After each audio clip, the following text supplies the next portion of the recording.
and we wanted to create something that was like a tree of life.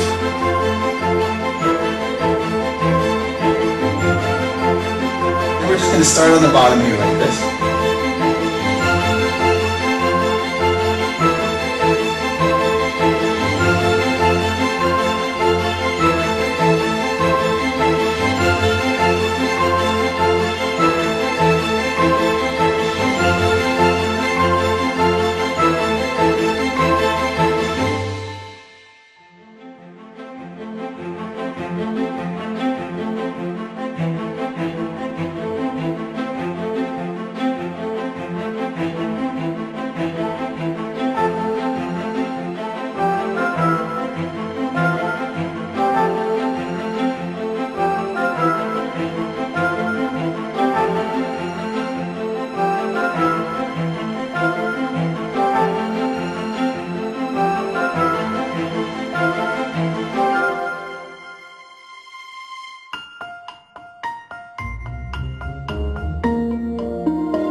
Flowers. I started to think if Jeff was to get married to Sade, for example. I know you married Sade. So I just want to thank you from the bottom of my heart, my grateful heart, and I want to thank God for letting me be here with you today, and love to you all. Thank you.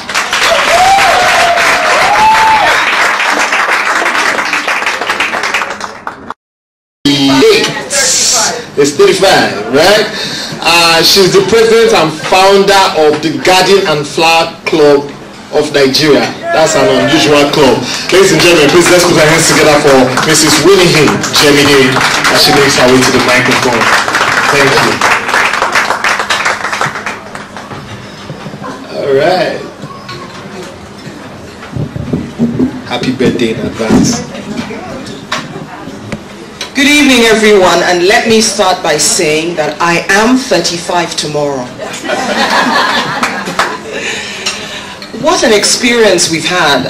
For those of us who were here this morning, it started off with just learning the art, I would say, of grooming our tables and ourselves for entertainment.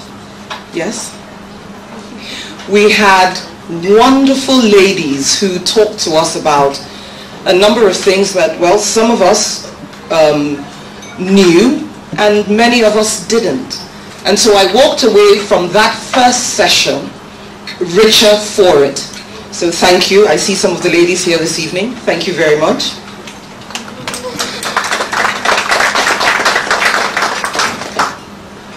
Flowers sometimes seem to be a little beyond our reach, and this is for a number of reasons.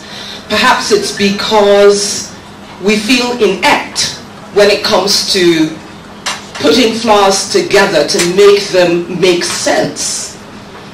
Perhaps it's because we have absolutely no experience at all in that area. Perhaps it's because we're rushing around and we're just really busy. And this is where I'd like to park my car just for a moment. Lagos is particularly stressful. For those of us who do school runs and for those of us who just simply try to wade our way through traffic and get to work, Lagos is particularly stressful. And we found different ways to decompress. After this morning's experience, permit me to suggest that one of the ways in which we can do this is to engage in the business of the relaxing part of floral art. The wonderful thing about earlier today was the fact that even though we all started off seating on different tables, by the end of the afternoon, we were all bonding over the beautiful flowers that have taken center stage in the front of this room. So who are the ladies that participated in this? Almost everyone who's here this evening. In a day when it is difficult to find time to bond with family and with friends, and this morning with perfect strangers, it was a beautiful experience. And it is achievable even when the absolutely wonderful maestro, Jeff, has left us.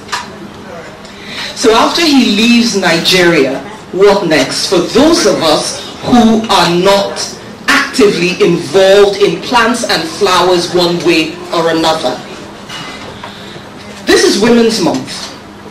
May I suggest a second thing?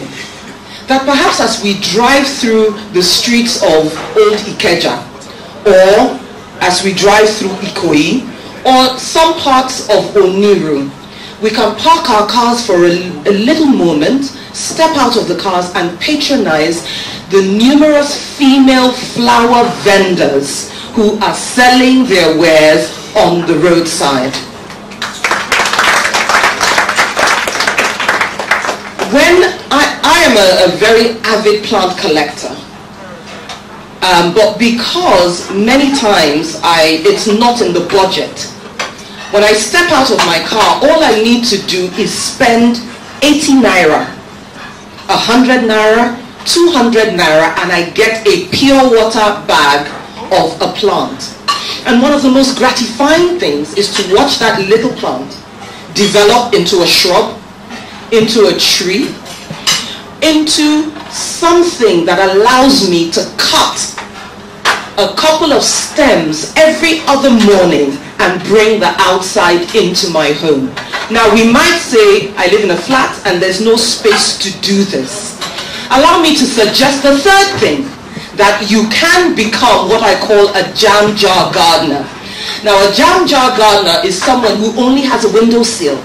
You don't have a large garden, but you can begin to nurture and to cultivate something very small on your windowsill and watch it become something that you can have as a centerpiece when you're entertaining or when you're just simply sitting across from people that you love. And perhaps eventually you will own a garden where you can groom and grow a lot more than a jam jar. But honestly, if that is all you have, or all you have is a little space to hang something, you can cultivate, you can grow, and you can bring the beauty in. When I embarked on a book project, I met quite a lot of people who were avid gardeners. And one of the things that I learned, which is also my personal experience, is that the involvement with plants and flowers can be a generational thing. So for those of us looking for that one thing that bonds you with a child, may I suggest the fourth thing, that perhaps along with your child you can begin to visit the roadside vendors, or you can begin to visit some of the shops that are represented in this room. And at least on 2 tables I see very, very accomplished floral arrangers. And so we can visit their shops, and what I've noticed, at least with the 2 ladies who are here, is that they're very happy to share their experiences, their knowledge, that allows us then to bond with our children or to bond with our friends over learning about plants and flowers. And so ladies and gentlemen, as I stand in awe and bow before the absolutely wonderful Jeff, who gave me something close to a spiritual experience earlier on today, may I suggest a 5th thing, that we open our hearts and embrace the beauty of plants and flowers.